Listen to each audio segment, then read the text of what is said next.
Naruto யூனிவர்ஸில் உச்சியா clan, Uzumaki clan இந்த மாதிரி பார்த்திங்கன்னா எக்கச்சக்க கிளான்ஸ் இருக்குது. அண்ட் அதெல்லாம் எப்படி உருவாச்சுங்கிறத நம்ம இப்போ பார்க்க போகிறோம். ஸோ இதெல்லாம் எப்படி ஸ்டார்ட் ஆச்சுன்னு பார்த்தீங்கன்னா, காகியா உச்சிட்சுகி ஏர்த்துக்கு வந்து அந்த சாக்ரா ஃப்ரூட்டை பிளான் பண்ணியிருப்பா. ஸோ அதுக்கப்புறமா சும்மா இல்லாமல் ஒரு மேரேஜ் பண்ணியிருப்பா. அண்ட் அதுக்கடுத்து தான் ஹகுராமோ அண்டு ஹமுரா உச்சிட்சுகி பிறந்திருப்பாங்க. காகியா கிட்ட ஆல்ரெடி ஒரு ரினே ஷேரிங்கன் இருந்திருக்கும். ஸோ அதுலேருந்து பார்த்திங்கன்னா ஹகுராமாவுக்கு ரினேகன் கிடச்சிருக்கும். அண்ட் ஹமுராவுக்கு ஒரு பியூர் ஃபார்ம் ஆஃப் பியாகுகன், அதாவது ஒரு ஃபர்ஸ்ட் ஃபார்ம் ஆஃப் பியாகுகன்னு சொல்லலாம்.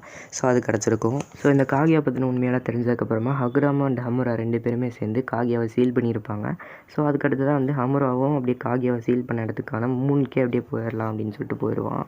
ஆல்ரெடி ஹமுரா கிட்ட அந்த பியூர் ஃபார்ம் ஆஃப் பியாகுகன் இருந்ததா. ஸோ ஹமுராவுக்கு அடுத்து வந்தவங்க பார்த்திங்கன்னா அந்த பியாகுகனை இன்னும் யூஸ் பண்ண ஆரம்பித்தாங்க. ஸோ அந்த பியாகுகன் அப்படியே ஓரளவுக்கு ஹியூகா கிளானாக மாறிச்சு. ஸோ அந்த இடத்துல ஃபார்ம் ஆனது ஹியூகா கிளான். அண்ட் ஹியூகா கிளானில் அவங்களுக்கு முக்கியமான மெம்பர்ஸ் தெரிஞ்சிருக்கும். ஹினாட்டா, நிஜி இந்த மாதிரி சொல்லலாம். அதுக்கடுத்ததாக ஆல்ரெடி ஹகுராமா கிட்ட அந்த ரினேகன் கிடச்சது இல்லையா.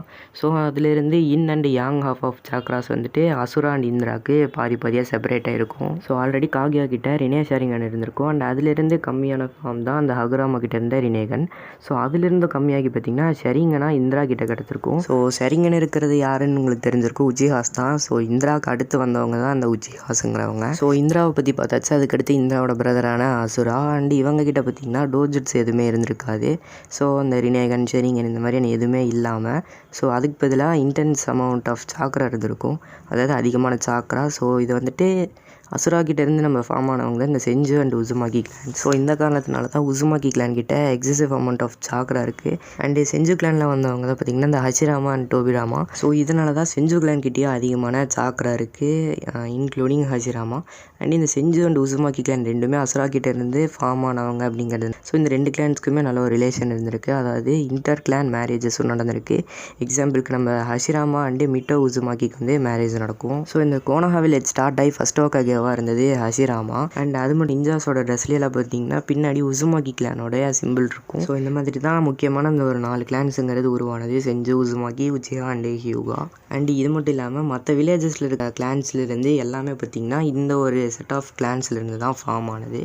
என்னதான் ஒரு கிளானுக்கு இந்த மாதிரியான சாக்ரா நேச்சர்ஸ் இல்லாமல் ஜுட்ஸோ எல்லாம் வேறு மாதிரி இருந்தாலும் இந்த ஒரு மெயின் 4 கிளானை தான் நமக்கு காட்டியிருப்பாங்க நருட்டோவில். So that's it guys. And நான் இந்த வீடியோவில் ஏதாவது தப்பாக சொல்லியிருந்தாலோ இல்லை உங்களுக்கு ஏதாவது டவுட் இருந்தாலும் நீங்கள் அதை வந்து கமெண்ட் செக்ஷனில் சொல்லலாம், நான் நிச்சயமாக ரிப்ளை பண்ணுவேன். ஸோ நெக்ஸ்ட் வீடியோவில் எதை பற்றி போடலாங்கிறதையும் மறக்காமல் கமெண்ட் பண்ணிவிட்டு இந்த வீடியோக்கு ஒரு லைக் பண்ணிங்கன்னா ஹோம் பேஜஸில் இந்த வீடியோவை ரெக்கமெண்ட் பண்ணும் யூடியூப்பில். ஸோ அதனால் மறக்காமல் சேனலுக்கு சப்ஸ்கிரைப் பண்ணிடுங்க. அண்டு நெக்ஸ்ட் வீடியோவில் பார்க்குறேன். அது வரைக்கும் பாய் கைஸ்.